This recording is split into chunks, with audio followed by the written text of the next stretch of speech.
Hey, everybody. I am Misti Buck, president of Miss Inc. And typically, you all come here every week for Marketing Monday. But today, I have a very special guest. We're going to put a little bit of a different spin on the show and talk about a topic that's very near and dear to my heart and my experience in life, and also my friend here's experience in life. And we're going to talk about mental health. So we're going to call it, I don't know if we're calling it Mental Health Monday or Mental Health with Misty. Either way, it doesn't matter.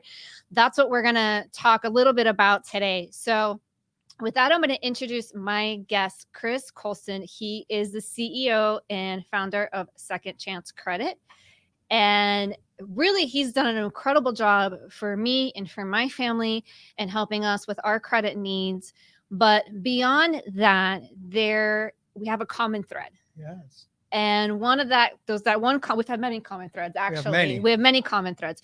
But one of those common threads is our journey with mental health and how that has affected our professional lives, our personal lives too, Yes. but our professional as well. And we seem to be on a similar track of helping people through that in our own way. So with that, I'm going to welcome Chris to the show. And we're just going to go back and forth and have a conversation today. If you guys have any questions, feel free to send them over or any comments. So with that, Chris, why don't you tell us a little bit about your journey with mental health?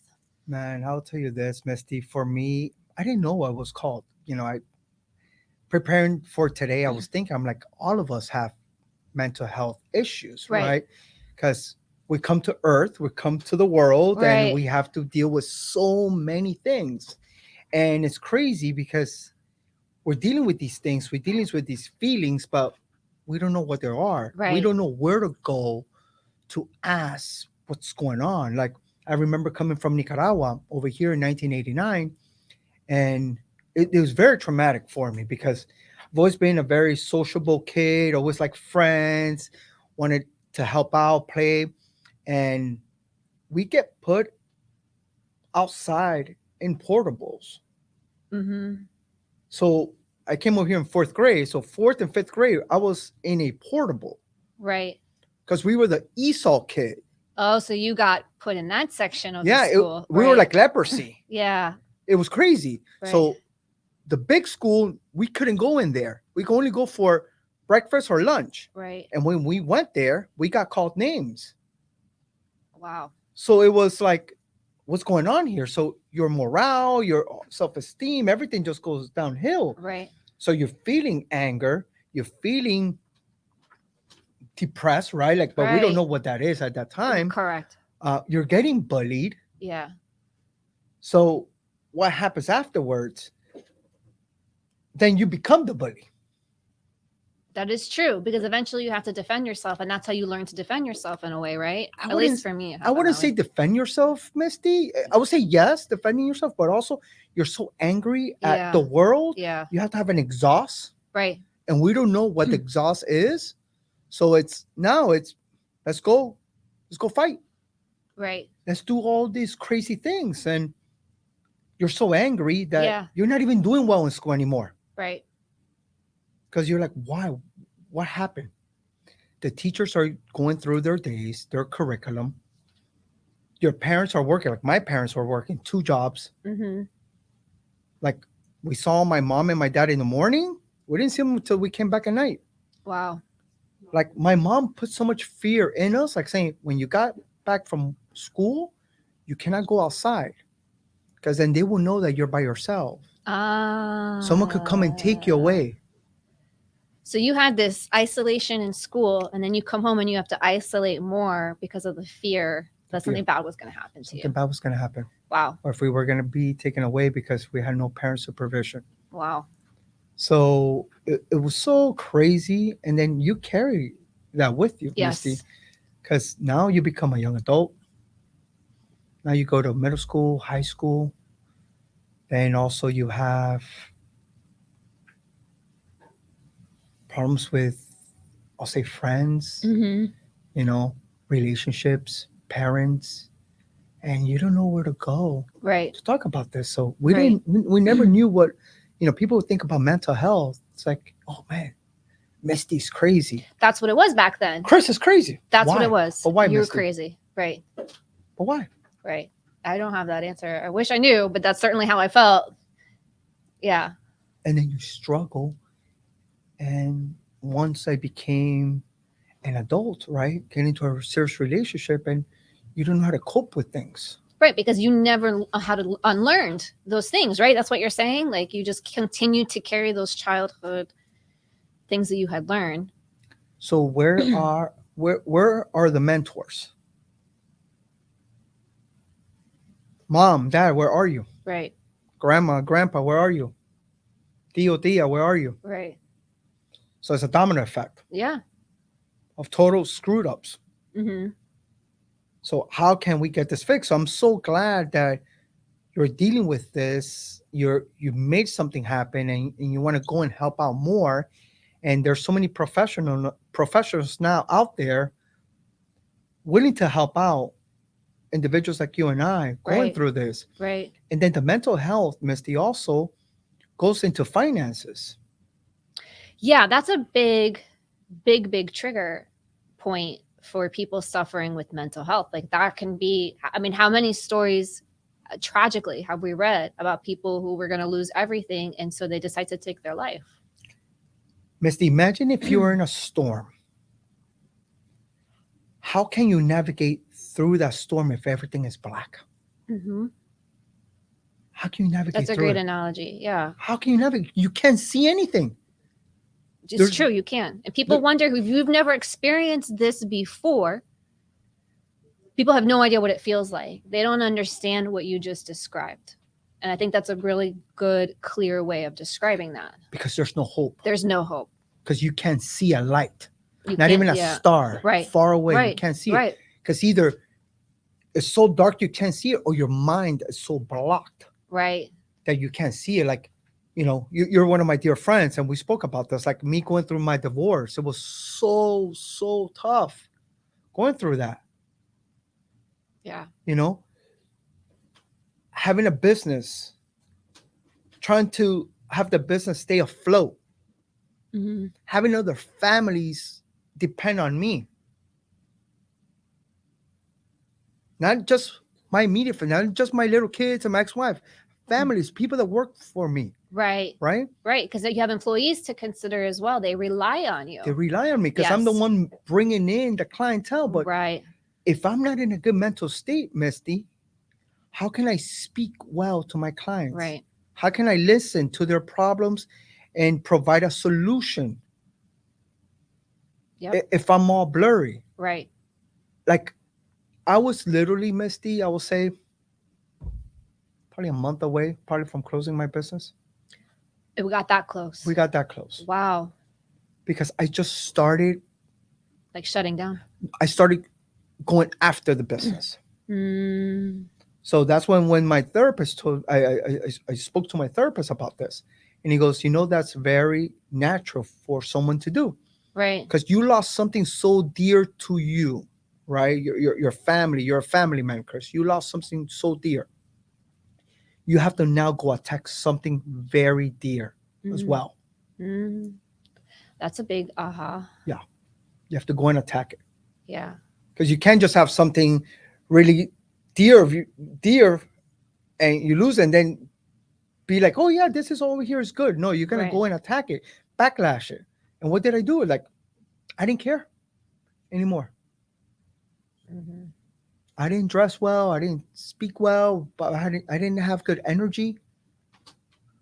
Well, what? You're probably feeling tired, beat up, exhausted, stuck. So many things So many going things. at it at the same time. Right. And if I didn't have my therapist at that time, I don't know, Misty. I don't know. So what made you get I'm so interested in this because we've talked about this. The therapist, a lot of people, there's still very much this stigma around going around and getting help and not dealing with it on your own. Right? A lot of us are taught to just suck it up and deal with it on your own. A lot of us are also have this mindset of, well, my problems really aren't that bad. Outside looking in, are they really bad enough for me to deserve to talk to somebody? So we do a lot of judgment there, right? And there's a lot of shame involved, and it's hard to get vulnerable and go get help. So that's one of the messages that I wanted to address today. So how were you able to say, you know what, like enough is enough? I need help. And even though I've been stuffing this down and dealing with my own for so many years, I'm going to go ahead and take this step. What was that journey like for you? For me, Misty, and I do this in everything that I do. Uh-huh. I cannot continue to do the same thing expecting a different answer. Once I exhaust all my abilities, personal abilities, right, without reaching out, I'm like, Chris can do no more. Like, this is it. This is ceiling. Right. I go and get help. And you cannot go and get help when everything's already burning. Right. You can't. You gotta go and get help before it starts burning. But the thing is, Misty, and this is the biggest fear of everyone, the mirror. Yeah. The mirror. Yep. When you look at a mirror, and a mirror could break in front of a pretty face. People think the mirror breaks just because it's an ugly face. Nope. Mirror could break in front of a pretty face. Yeah. Because of the things that we're hiding. Right. So once I knew that I could not move forward, create more momentum for Chris to get better, I said, I need to go and get help. And I reached out to a dear friend of mine that he's been going to therapy for a long time, that I love dear to my heart. I said, who's your therapist? Mm-hmm. And I went and got help. Wow. And everything was out of my pocket. So it actually, it wasn't my insurance it was in my pocket that I had to pay. I had to go once a week, and it was expensive. But I knew I had to get better. When the pain is large enough, you will do something about it, Misty. Yeah, and you want to do the point is to do something productive and healthy instead of going in the opposite direction and setting your life on fire, or taking some of these actions that are sometimes irreversible, because there's, what do they say, there's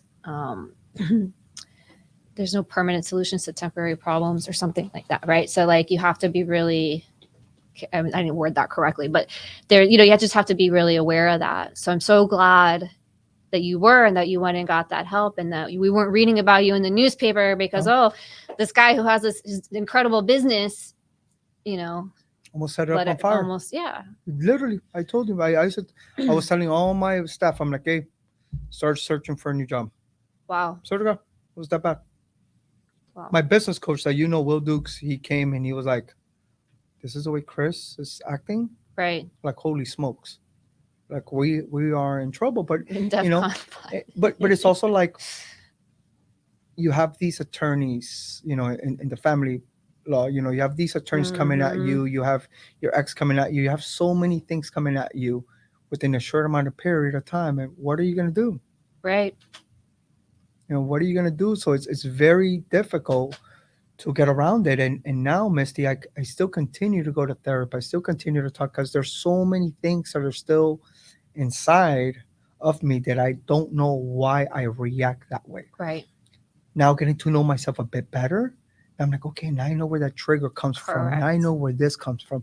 Now I'm more empathetic and sometimes sympathetic, about things, about clients, because we like to judge on things because we want to be like the ultimate judge. So we want to be the supreme, the hero supreme. It's an ego thing. Yeah. There's good egos and bad egos. Yes, correct. But I think in that moment where you're wanting to be better than somebody, because an ego thing. It was great. I read this. I read this quote. It says, "No one that's better, no one that's higher, no one that's doing better than you will bring you down." Mm-hmm. So when you start shooting at someone, when you start criticizing at someone, it's because that person is doing actually better than you, because then you are shooting them down. Mm-hmm. That makes sense. Yeah, but they're not shooting you down because they can't even see you. Right. Because you're not up to their par at that time. But I'm really interested in your story, Misty. Like, tell me more about. I know you and I had this conversation. We have had this conversation. And I'm glad that we do have these conversations, by the way, as friends. And I think it's important. Like, I have friends that I'll text and they'll be like, oh, I'm going back to therapy, or, how are you doing with this? And it is becoming much more of a normal conversation than when I was younger. And like you, it was something you did not talk about. And I kind of have like a funny story around that part, but my story really quickly. So I know a lot of you out there, you know me for the marketing business and all that, but I also am a life coach, and I chose to specialize in mental health with athletes. And the reason for that being is my personal journey. And when I grew up, I was like you, a youth athlete, played youth sports, and I grew up, but I was a very sensitive person. So I always laugh, Chris. I always tell people, I'm like, the kid that like watches the commercial and they just start crying because they just feel, or they're watching a movie and like no one else is crying except this kid, and you're like what about that just touched your heart that now you're bawling crying? I was that child. Oh, wow, okay. Yeah, no, I Something was like new. Okay. super sensitive, super sensitive.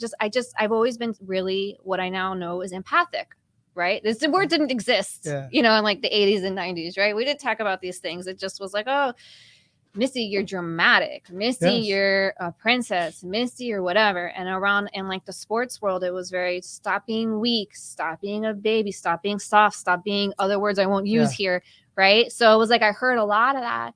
So I felt, man, I'm not like the other kids. Why are these? And kids would pick on me, and I'm like, why? What is up with that? Like, what's wrong with me? Why do I have so many feelings? Why do I feel things so differently, so deeply? But I want the best for everybody, but not everybody wants the best for me. It was like really a conflicted way to live. Yeah. And our society at the time was very tough love, right? Yes. Very like, and this is a famous saying in my house, walk it off. I can go to my dad for anything and anything. I love him to death. I can talk to him about anything. But growing up, the solution was walk it off, right? And so in school as well, like teachers, everywhere. So it was like, oh, this, and I remember being a little kid, and I got hit in the head by a swing. When you walk behind the swings when you're a kid, I got hit in the head by a swing. And so I go in the cafeteria to get ice for my head, and one of the teachers, who was like my favorite teacher, I remember hearing her say, "Oh, she's always crying. Don't worry about her." And I'm like, I just got hit in the head. But again, like reinforcing, like there's something wrong with this feeling and these crying. So, fast forward, I'm in high school, and, things are happening and my hormones are changing, and now the feelings are even bigger, and there's stuff happening in my house, and it was really tough. And I ended up becoming depressed, although we didn't know it was depression at the time. My parents had put me in therapy because of the stuff going on that we were dealing with in the family. But it wasn't like enough, right? So I felt like I no longer recognized myself. I had no idea who I was. I was being mean. Like I would snap off on my friends for no reason. Like just say things that were just really, really mean. Hurt people. Yeah, hurt people. Exactly. But that wasn't who I was, and I wasn't comfortable as that person either. But like what you just described, all I saw was darkness. Yeah. And so there was a point where I wanted to end my life, and I was very seriously in that mindset and thinking about my plan with that. And I share this very publicly, and sometimes it's not something that I share lightly, but I share it publicly because I don't want other people, if they feel this way, to be ashamed. You know what I mean? I'm a successful person, multiple businesses, author, this, that. You might look at me and say, oh, she has it all. But really, I've gone through very difficult times. And so luckily, I got help. My mom asked me one day randomly, and by the grace of God, I told her, I don't want to live anymore. I don't know what gave me the courage to say those words, but I did. And I got the right help. I got to go see a psychiatrist. So here's like the kind of funny part. She listened to you, though. She listened to me. Thank God. Thank God. And she got something. No, and she said, I'm going to go help out. They did not screw around with it. Like they were very supportive. Thank God. I always say that. That was a blessing. So a huge blessing in my life. So, and I thought, this is like the hardest thing I'm ever going to go through. And come to find out that life has a lot of hard points. So I had to learn how to deal with my emotions and manage them better, because it wasn't like I just didn't become a sensitive person. Now I'm not depressed anymore. I'm all of a sudden not empathic. That doesn't exist. I had to learn how to manage my emotions better. But the funny part we were talking about with being crazy is I wouldn't even tell anybody I was in therapy, because I was like, oh my God, the kids are really going to think I'm crazy now, right? They're going to pick on you even more. They're going to pick on me even more. So I'm in high school, and I'm going to go to my first psychiatrist appointment, because obviously I need more help, right? I got on medication and the whole thing. But I could not really bear to tell anybody that now I needed not only therapy, but I need a psychiatrist too. Like I must be really cuckoo. So all this self-judgment. So my mom, the appointment was like in the middle of the day. So she was picking me up early from school. And I remember the teacher and my friends were like, "Why are you leaving school early?" I was like, "Oh, my mom's taking me to lunch at the Cheesecake Factory." I couldn't tell them awesome. that I was going to psychiatry, right? So that's why I'm so big about telling these stories now. So when I progressed later in my life and I realized I also deal with anxiety, and there's a lot of things that I've had to work through. And when a few years into the marketing business, I thought, you know what, I want to help people. And I was also a cheerleading coach growing up, and coaching was like my favorite thing in the whole world. So, and so I decided to get into this. I'm like, I want to be the resource that I didn't have. And so that's why I wrote the book. And that's why I share my story with friends like you. And we're having these conversations. You know, I have a lot of friends that says, "Man, I don't want to go to therapy because I'm fearful that I may need a psychiatrist, Yeah. to take medication." I was like, "But what's wrong about taking Right. medication?" Right. And they're like, "It's just because you're crazy to take medication." I was like, "Okay, what about if you meet someone that's diabetic, Mm-hmm. that their body Exactly. is missing insulin, Right. right? So what do? They take insulin, right? What about if your brain is just missing this certain type of dosage? Right. It's just missing. It doesn't mean that you're crazy. It's just missing it." It's just like any other physical function, but we judge it so differently. Correct. Because you hate things that you don't understand. Right. Right. You hate things that you don't understand. Now, you as an adult, I look at you and I'm like, "That's so awesome." But when we're little, we don't understand these You don't things. understand. Yeah. So now we make Yeah. fun of it Right. because you're so little. But I bet you now you have a better relationship with your husband because you've gone through all these things, Yes. right? So now Yeah. you know, I'm a little sensitive. He knows you're a little sensitive. He knows how to speak to you and Right. vice versa. Right. Well, also I have to learn how to check in with myself and be like, okay, so maybe I need to take 5 right now. I need to breathe. I need to look at this, practicing mindful meditation a lot to not let things like push my buttons as much. And like you were saying, know your triggers, like know what situations are going to possibly cause you to what, to get angry, to get sad, to just make your emotions go wherever they're going to go, to make you start thinking down the wrong path. And you can catch yourself now, right, before you go that way. A lot of the times, the things that we are angry about is not because that person made you angry. Right. You're fighting an old fight. Of course. So now that old Yes. fight, now I made you relive something, but it's not me that caused it. It's just I triggered you, Right. but it was something in the past. Right. And you're like, "Oh my God, I remember when I was bullied like this. I remember when this." Right. So then you're taking it out of me because Right. now it's like, "Oh, Chris is the new enemy or that person's the Right. new enemy." And you just take it out. Like, I was telling you earlier, we went to dinner with my wife and a couple of friends on Saturday. Yeah. We came back, it was like 12 o'clock. And then we just started having a conversation. We were up till 4 o'clock in the morning on Saturday. Oh, It rolled wow. over to Sunday, 4 o'clock in the morning. And we were having a tough conversation, Right. but it was about real stuff. But it was great because it was just communication, but it was a tough conversation, but it was communication. Afterwards, we started dancing and we were just having the ball of our life, Oh. put it that way. But it was just to have that peace of mind and that safe space You need the peer support and you need the safe space. to speak to your mate Yes. about something. Yes. You know how cool that feels? But also, Misty, like we had to go through that stage in our life to get to here. 110%. And that's the thing that I think when you're going through it, you can't see what's on the other side of it. You cannot. It's impossible. It's so hard. You just have to have some like blind faith that somehow if you just take the steps, right, that you will start to come out of it. So You got to be futuristic. and that's hard to do when you feel like you're being swallowed in the moment, right? But I'll tell you something. And this is really cool. I've used this with my clients, with my kids, with everybody. I'm like, there's something in your life before that you were extra successful. Mm-hmm.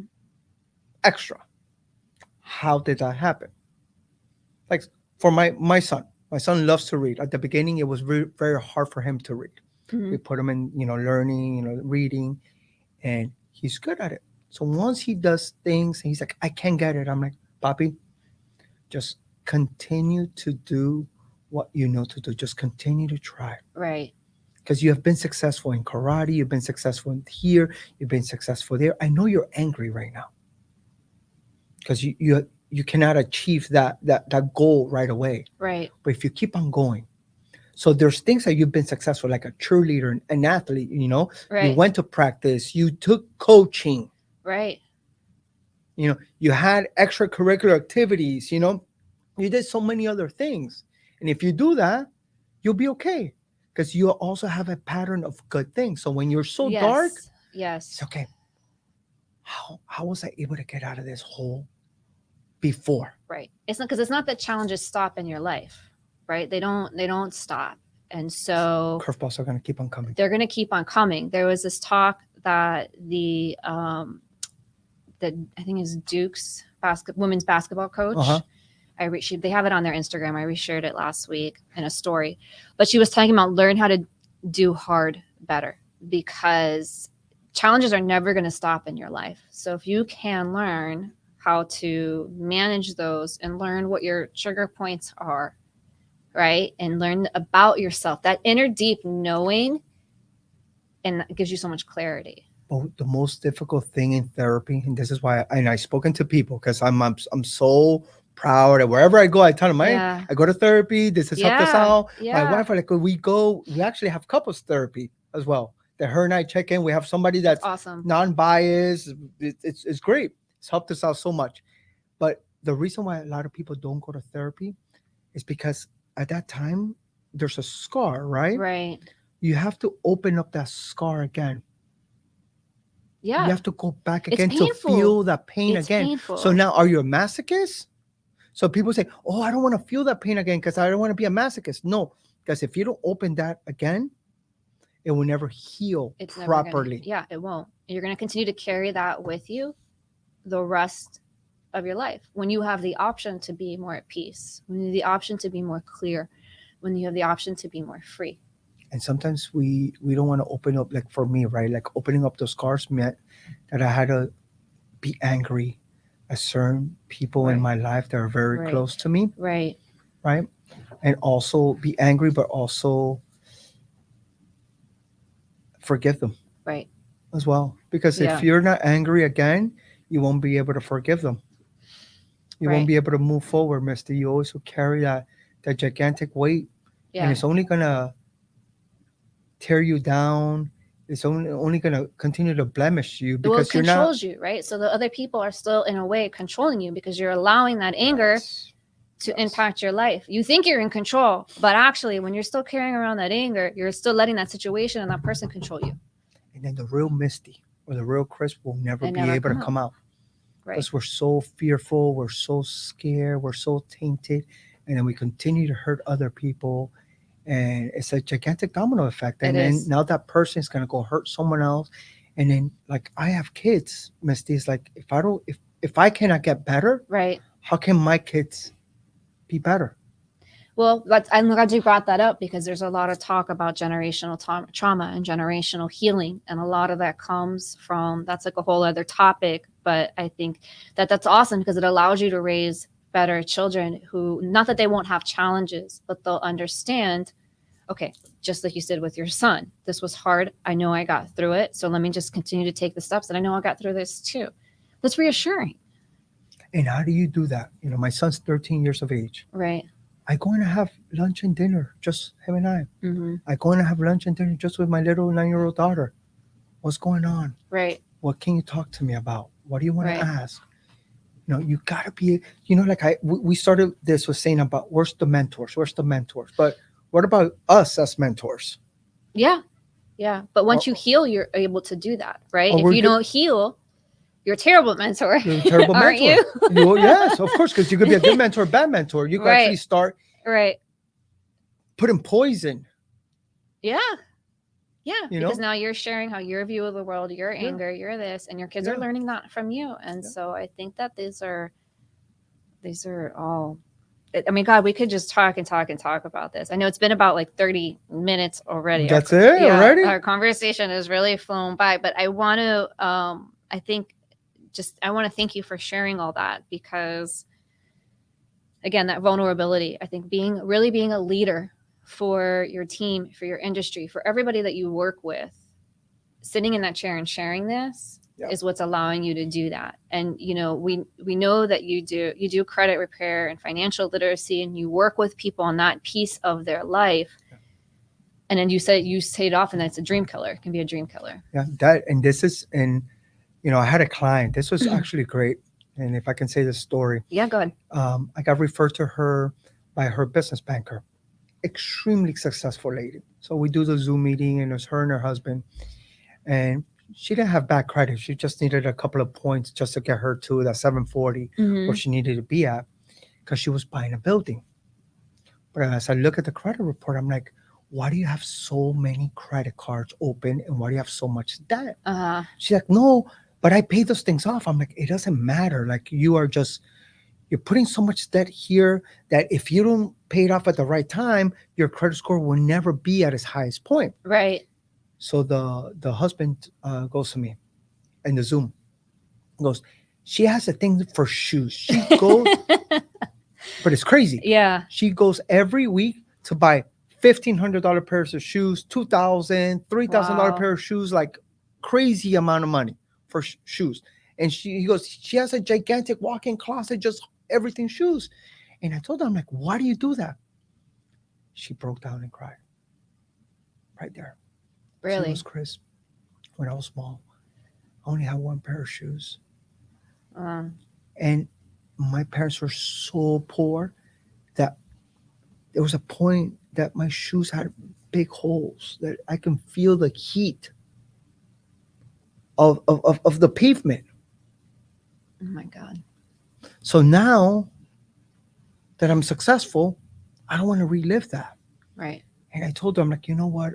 I can feel that, I can feel you, and this is the way for you to cope, right? But it's not the right way, because right now, what we're doing right now, we're not preparing you to buy shoes. Right. You're preparing to buy a $6 million building. Right.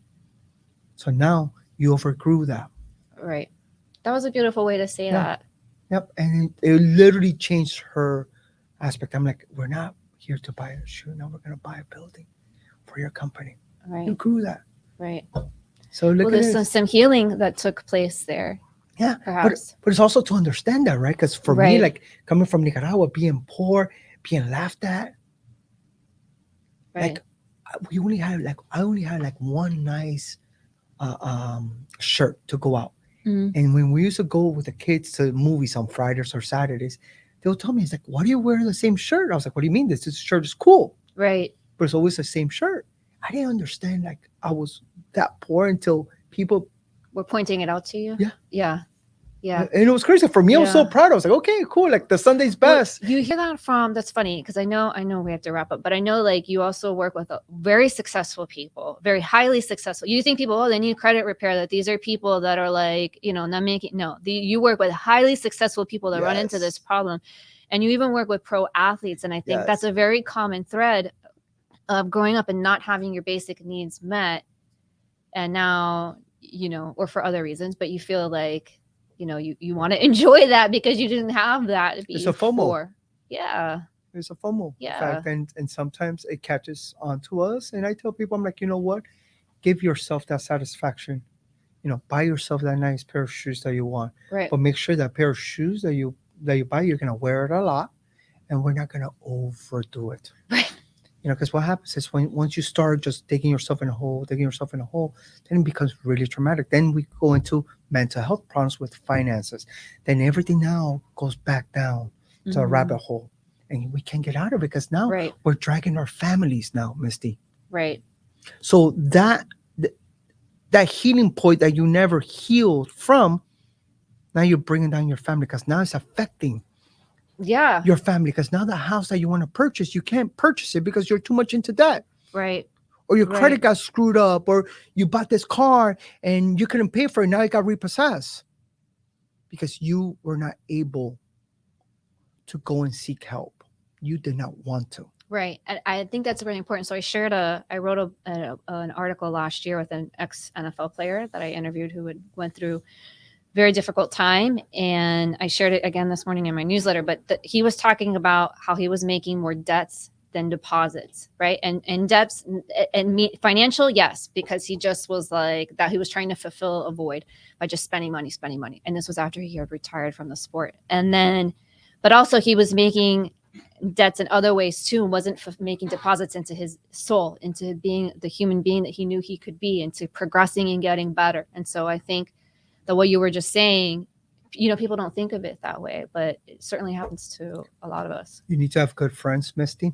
One of the things is having good friends that you can talk to, non-judgmental. Because if you come to me with a topic, with a situation, right, Misty, and you're on bended knees, right? Right. I cannot come down with a hammer to hit you. Right. Well, that's the worst when you go to talk to somebody and they're like, just, why are you whining? Get over it. Like, yeah. That's not the right friend for you, by the way, to go to. You need to know who you can go to for support and who's probably not the best person. But those good friends will help you. Yes, they will Sustain you. You need to make time for them. Right. You need to not just use them. You right. need to make time for them. You need to continue to have great conversation with your partners. Right. And I say this because, one of my friends says, you failed in one marriage. I said, yep, I did. But I'm not going to fail in the second one. Uh-huh. And I'm not going to fail because I'm going to continue to do something better. It's because I'm learning how to do things better, because there has to be a North Star mentor that you see and say, man, I want that. Right. There's good jealousy and bad jealousy. Right. Good jealousy is saying, man, I want what Misty have. I want. How did she do this? Misty, like, can you teach me? Can you guide me? Bad jealousy is like, I'm going to tear everything down for Misty. Right. I heard this great thing. There was two analogies. Like, how can you have the biggest building in the neighborhood? There's only two ways that you can do it. Right. One of them is to knock the building, the biggest building down, knock it down. The other one is build a bigger building. Build your own bigger building. That's it. Yeah. But what are you going to do? We're going to knock it down, or we're going to build one. But when you have great friends, they'll help you. Right. They'll help you. They'll listen to you. And you know what? You need a support system, because that's going to be the star, the light in those dark days. Yeah. And if you're someone out there that wants to support somebody you think is going through a hard time, I think you can just reach out and just say questions like, hey, like things seem a little off with you. Are you okay? Right? Like just ask those questions, and maybe they'll feel like talking and maybe they won't, but be consistent in that. And because consistency is how you build a safe space. Yep. Right? So love you, Misty. I love you. I'm so glad we had this conversation. And I know we went way over than we normally do, and we could definitely continue having this conversation, and I know we will, but I hope that we will be able to bring more of this to you guys with more mental health conversations and talking more about these topics that really we tend to focus a lot on business and a lot on progress, but those things can't happen when the inner part of you is off balance. Yes. It'll stop you in your tracks, right? So thank you guys for being here today. Thank you so much. You're welcome, Misty. I appreciate you being here and for sharing everything that you shared. We need more of your light in this world. So please continue to shine. And there's a lot of great people in the world. There's a lot of great people in the world. We just have to be open to receiving them. Yes, that's true. You have to be open to receiving that great light. Yeah, you look for negativity, you're going to find negativity. You look for, you're right. But let's be open to it. But let's be open to that. And let's be that for each other. Yep. Right? Pick up the phone, send a text, don't ignore. And it's not only when things are good that you should be there for someone. When things are going wrong or when someone needs help, pick up the phone, send a text, send an email. That's a person also asking you, The top is always lonely, Misty. Yes. Because no one brings you up. Right. No one sends the elevator back down. Right. People forget how they got up there. Yeah. And that's messed up. Yeah. Yeah. That's messed up. It happens, but eventually the elevator is going to come down because that's just the way life. Just send it down and go and pick up people. Yeah, and pick up people. Help them out. Help them out. Help them out. You're really big on that. You're really, really big on that. I love to do that. I know that you've had endless conversations with me and others. Just for the sake of doing that. I love to help out my people. It makes me so happy. This is why when you reach out, I'm like, all right, Misty, it's a Monday. You know how my Mondays are crazy. His Mondays are crazy. So he really had to take a lot of effort to be here. So I don't want to keep up too much of your time, but thank you guys so much. Let us know what you think in the comments. And if there's a topic that you want us to address, If you want us to talk more about mental health and marketing, I mean, we can certainly do that. I'm more than happy. Obviously and clearly, it's a passion and something close to us. So thank you again for being here. And I hope you guys have a beautiful day, and we will see you all real soon. Make it a good one.